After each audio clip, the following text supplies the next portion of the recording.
राउर मनमानी ऐसे ना चले वाला बा। रागिनी चांद के गुराई बाटे सरसों जस पियराई, सारा शरीर हमर बाटे गदराई।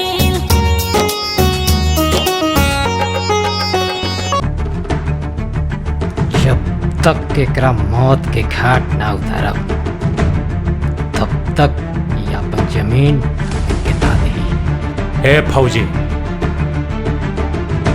अपन कीमत बताओ। अब तक केहू नहीं के राजा जी, बस तू और हम।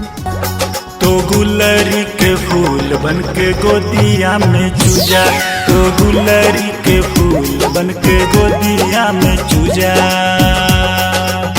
जनतंत्र में अंतिम फैसला जनता के ही होगा। क्या